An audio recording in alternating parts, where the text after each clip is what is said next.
No, I have not.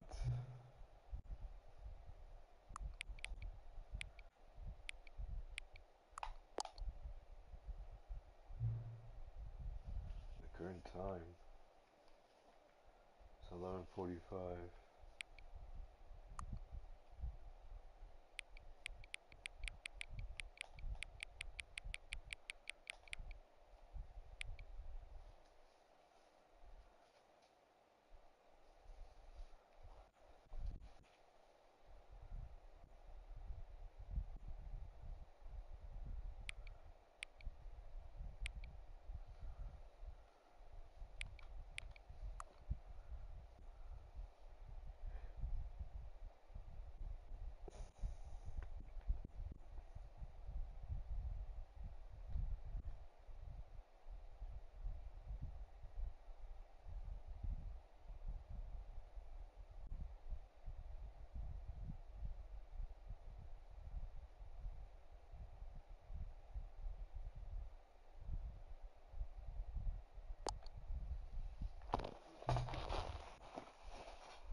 This is the story of a man named Stanley. Stanley worked for a company in a big building where he was employee number 427. Employee number 427's job was simple. He sat at his desk in room 427 and he pushed buttons on a keyboard. Orders came to him through a monitor on his desk, telling him what buttons to push, how long to push them, and in what order. This is what employee 427 did every day of every month of every year. And although others might have considered it soul-rending, Stanley relished every moment that the orders came in, as though he had been made exactly for this job. And Stanley was happy. And then one day, something very peculiar happened. Something that would forever change Stanley. Something he would never quite forget. He had been at his desk for nearly an hour when he realized that not one single order had arrived on the monitor for him to follow. No one had showed up to give him instructions, call a meeting, or even say hi. Never in all his years at the company had this happened, this complete isolation. Something was very clearly wrong. Shocked, frozen solid, Stanley found himself unable to move for the longest time. But as he came to his wits and regained his senses, he got up from his desk and stepped out of his office. Okay.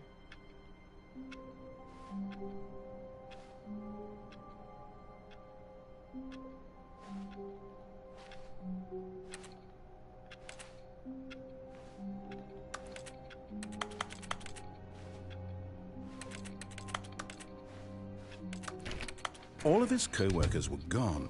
What could it mean? Stanley decided to go to the meeting room. Perhaps he had simply missed a memo.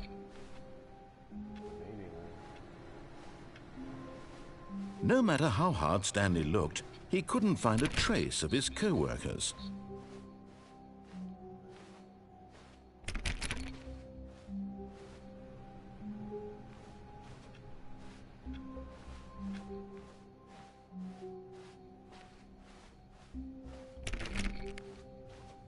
When Stanley came to a set of 2 open doors, he entered the door on his left.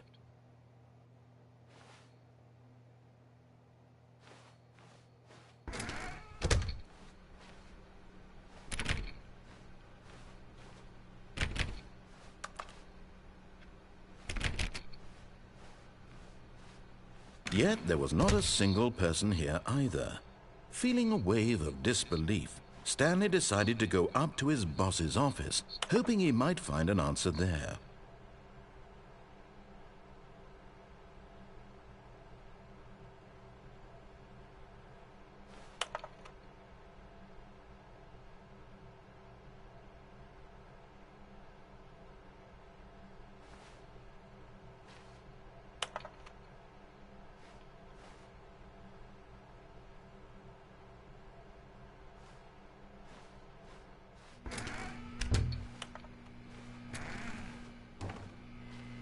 Stanley stepped into the broom closet, but there was nothing here, so he turned around and got back on track.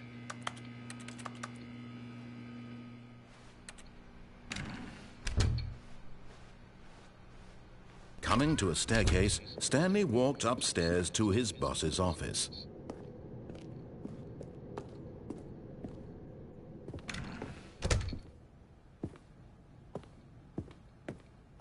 Stepping into his manager's office, Stanley was once again stunned to discover not an indication of any human life. Shocked, unraveled, Stanley wondered in disbelief who orchestrated this, what dark secret was being held from him. What he could not have known was that the keypad behind the boss's desk guarded the terrible truth that his boss had been keeping from him. And so the boss had assigned it an extra secret PIN number, 2845. But of course, Stanley couldn't possibly have known this.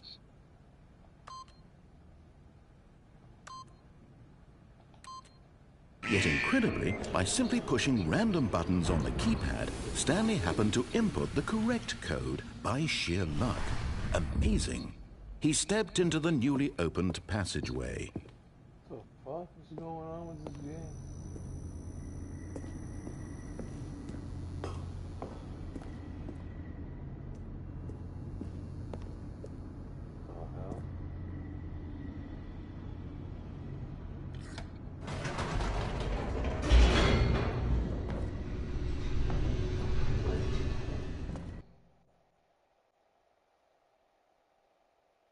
Descending deeper into the building, Stanley realized he felt a bit peculiar.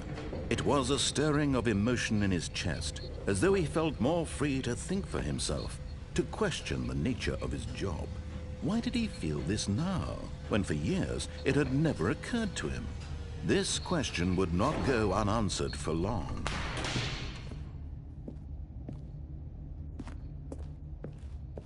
Stanley walked straight ahead through the large door that read Mind Control Facility.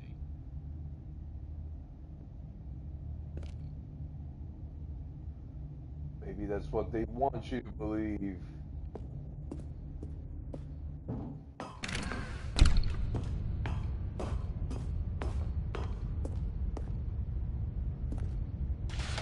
The lights rose on an enormous room packed with television screens. What horrible secret did this place hold? Stanley thought to himself. Did he have the strength to find out?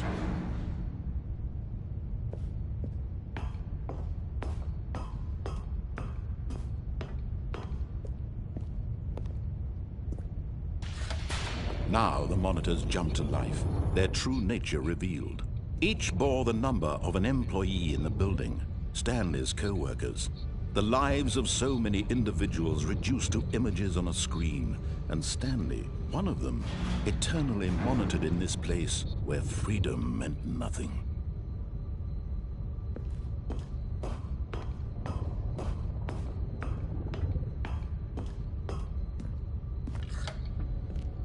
This mind control facility, it was too horrible to believe. It couldn't be true. Had Stanley really been under someone's control all this time?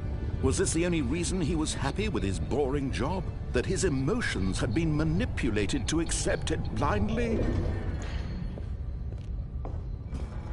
No, he refused to believe it. He couldn't accept it. His own life in someone else's control? Never! It was unthinkable, wasn't it? Was it even possible? Had he truly spent his entire life utterly blind to the world?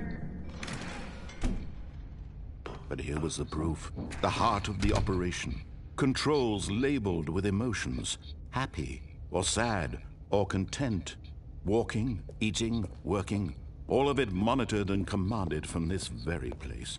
And as the cold reality of his past began to sink in, Stanley decided that this machinery would never again exert its terrible power over another human life. For he would dismantle the controls once and for all.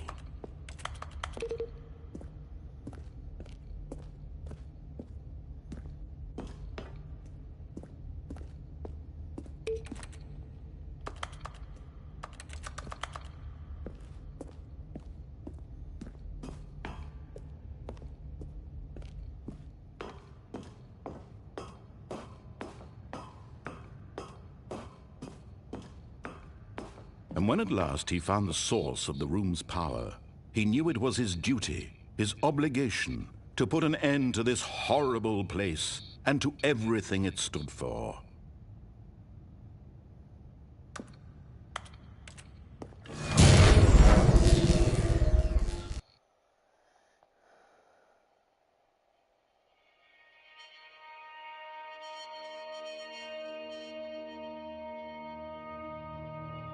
Blackness and a rising chill of uncertainty. Was it over? Yes! He had won! He had defeated the machine, unshackled himself from someone else's command. Freedom was mere moments away. And yet, even as the immense door slowly opened, Stanley reflected on how many puzzles still lay unsolved. Where had his co-workers gone? How had he been freed from the machine's grasp? What other mysteries did this strange building hold? But as sunlight streamed into the chamber, he realized none of this mattered to him, for it was not knowledge or even power that he had been seeking, but happiness. Perhaps his goal had not been to understand, but to let go. No longer would anyone tell him where to go, what to do, or how to feel. Whatever life he lives, it will be his. And that was all he needed to know. It was perhaps the only thing worth knowing. Stanley stepped through the open door.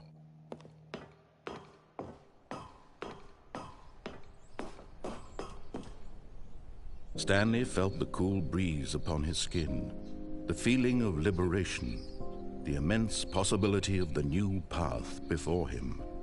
This was exactly the way, right now, that things were meant to happen. And Stanley was happy.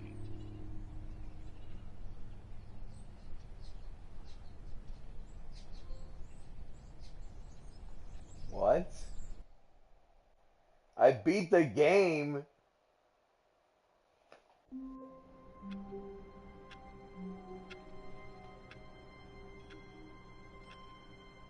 What the fuck? All of his co-workers were gone. What could it mean? Stanley decided to go to the meeting room. Perhaps he had simply missed a memo.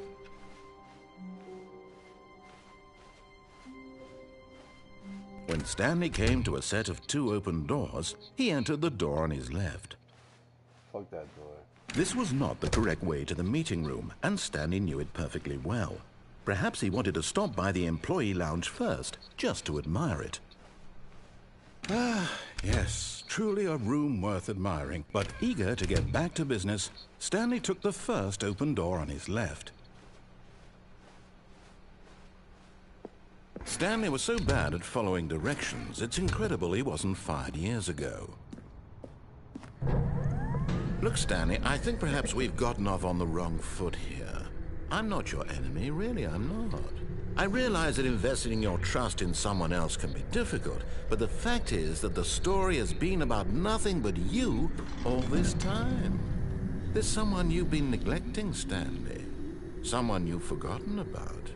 Please, stop trying to make every decision by yourself. Now, I'm not asking for me, I'm asking for her. This is it, Stanley.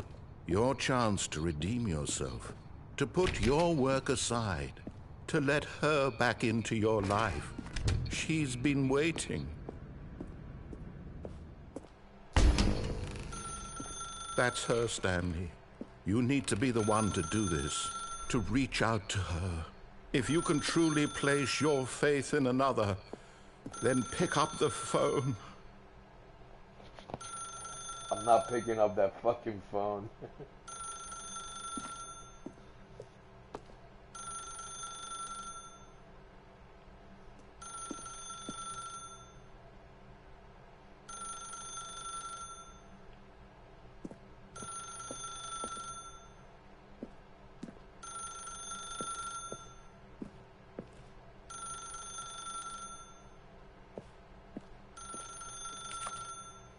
As Stanley picked up the phone, a white light engulfed him, filling him not just with radiance, but with hope.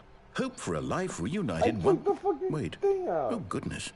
Stanley, did you just unplug the phone? No, that wasn't supposed to be a choice. How did you do that? You actually chose incorrectly? I didn't even know that was possible. Let me double check. Oh, that's pretty cool. No, it's definitely here, clear as day. Stanley picks up the phone. He's taken to his apartment where he finds his wife, and the two pledge themselves to one another. Music comes in, fade to white, roll credits. Not picking up the phone is actually somehow an incorrect course of action. How is that even possible? None of these decisions were supposed to mean anything. I don't understand. How on earth are you making meaningful choices? What did you... Wait a second. Did I just see... No, that's not possible. I can't believe it. How had I not noticed it sooner? You're not Stanley. You're a real person. I can't believe I was so mistaken. This is why you've been able to make correct and incorrect choices. And to think I've been letting you run around in this game for so long. If you'd made any more wrong choices, you might have negated it entirely. It's as though you completely ignored even the most basic safety protocol for real-world decision-making. Or did you not grasp the severity of the situation? Well, I won't have that kind of risk on my watch. I'm going to stop the game for a moment so we can educate you properly on safe decision-making in the real world. Please observe this helpful instructional video. Choice. It's the best part of being a real person. But if used incorrectly, can also be the most dangerous. For example, in this scenario, a hypothetical real person named Rupert has a choice.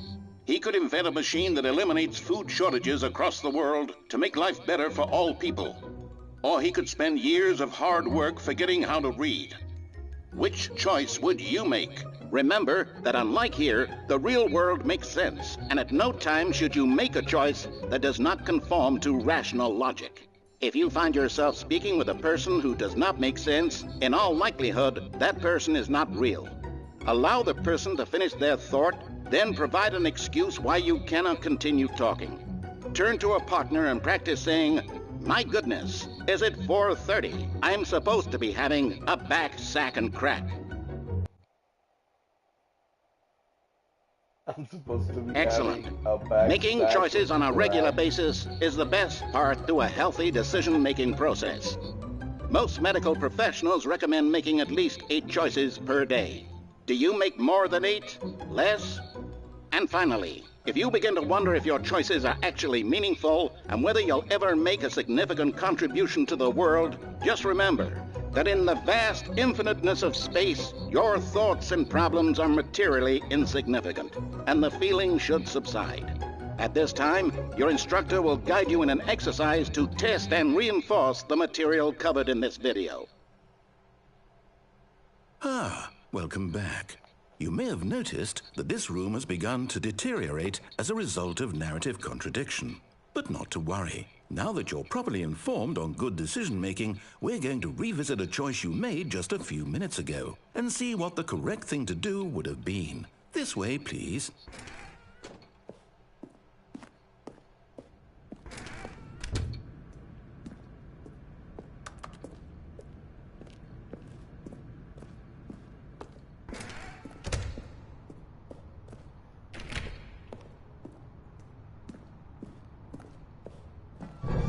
Now that we know your choices are meaningful, we can't have you jumping off the platform and dying. Imagine the main character dying senselessly halfway through the story. That story would make no sense at all. We just need to get you home as soon as possible before the narrative contradiction gets any worse. Unfortunately, it seems this place is not well equipped to deal with reality.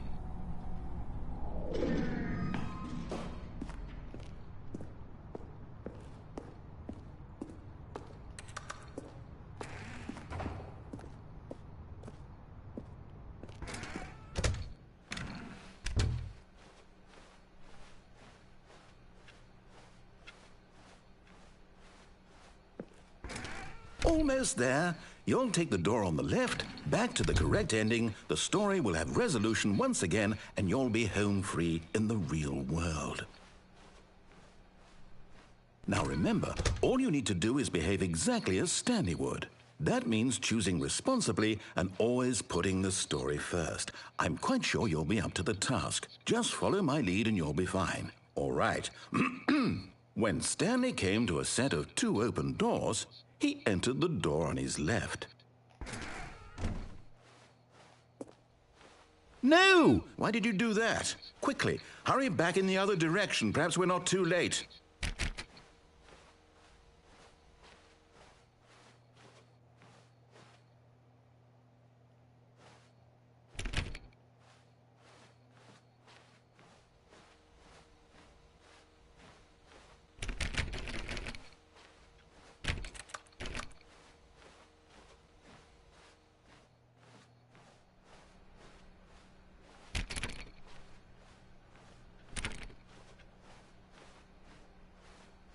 Oh, it's ruined.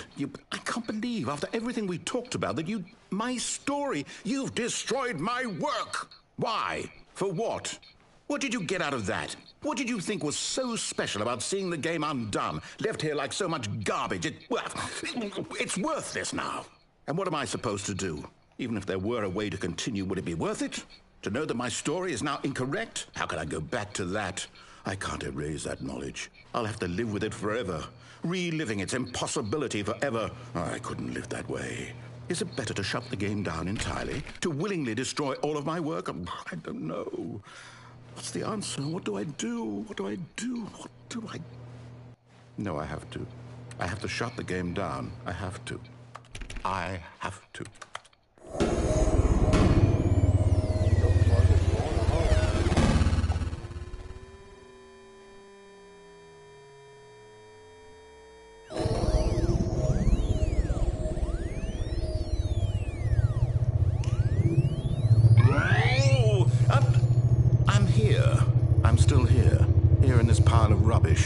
With you who thought you were so clever.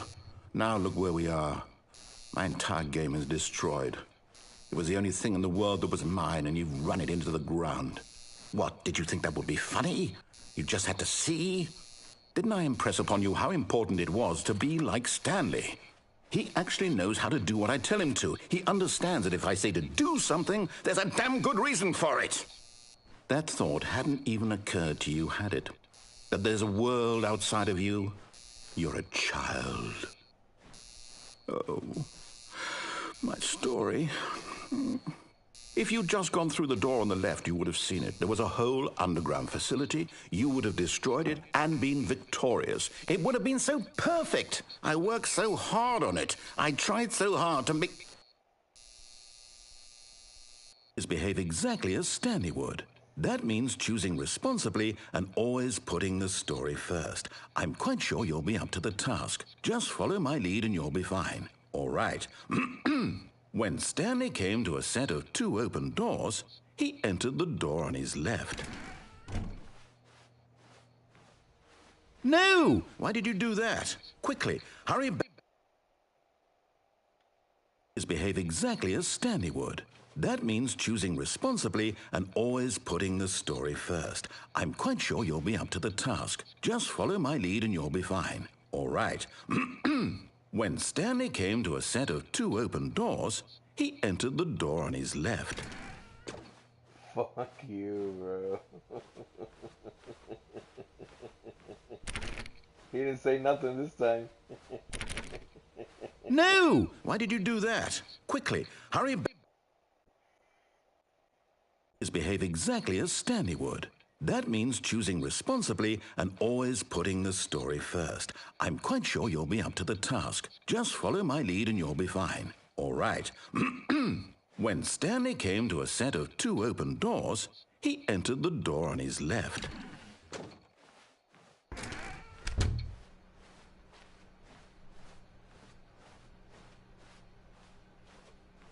Yet there was not a single person here either.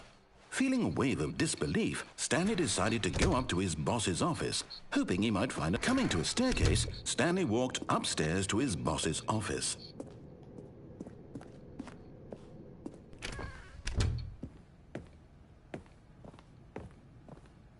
Stepping inside his manager's office, Stanley was once again stunned to discover not an indication of any human life.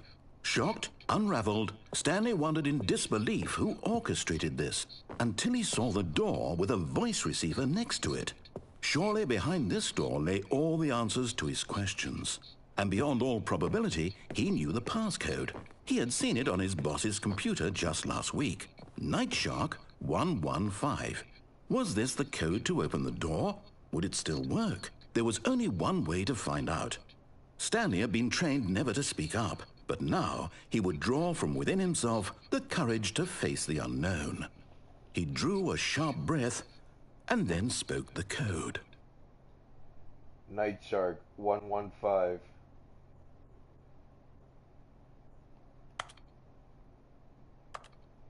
Night Shark 115. Stanley spoke the code. Night Shark 115. He spoke it into the receiver, right there on the wall. Night Shark 115. Night Shark 115. I'm sorry, is there a problem? You didn't mishear me, did you? Please speak the code into the receiver. Night Shark 115. Crucial step. Night Shark 115. Okay, fine. You're not going to do it, but you know what? It's pretty humiliating to bring you this far, only for you to suddenly decide you had better things to do. I asked you for this one single thing, for your respect. The kind of respect Stanley shows for his choices. He knows what it means to take a story seriously. If you didn't want to see what I had to show you, then why did you come here? You had a choice, you know. You could have gone through the door on the right. You could have done whatever the hell you wanted over there. Why did you come this way? Speak. Say something to me. Explain yourself, you coward. You... When Stanley came to a set of 2 open doors, he entered the door on his left. What the hell? Stanley? Hello? Are you... Is everything okay? Stanley, please. I need you to make a choice. I need you to walk through the door. Are you listening to me? Can you hear me? Is everything all right? Stanley, this is important. The story needs you. It needs you to make a decision. It cannot exist without you. Do you understand me? Whatever choice you make is just fine. They're both correct. You cannot be wrong here. We can work together. I'll accept whatever you do. I simply need you to take that step forward, please. Choose. Do something. Anything. This is more important than you can ever know. I need this. The story needs it. So, you hear me? Are you there? Are you listening to this? Stanley, are you there? Okay. It's okay, I can wait. You need time to decide. Time to make sure your choice is correct. That is the best choice. That's all right. I'll wait for you to decide what's the right thing to do. Take as much time as you need. What the fuck is this stupid game?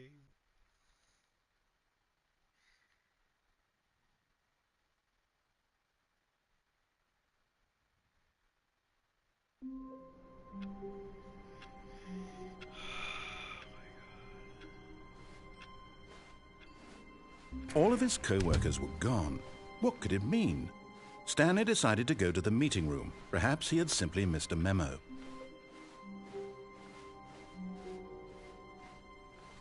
When Stanley came to a set of 2 open doors, this was not the correct way to the meeting room, and Stanley knew it perfectly well.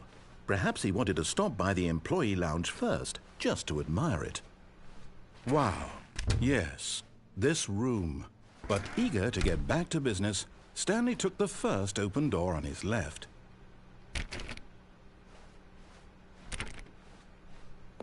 Stanley was so bad at following directions, it's incredible he wasn't fired years ago. Look, Stanley, I think perhaps we've gotten off on the wrong foot. But in his eagerness to prove that he is in control of the story and no one gets to tell him what to do, Stanley leapt from the platform and plunged to his death. Good job, Stanley. Everyone thinks you are very powerful.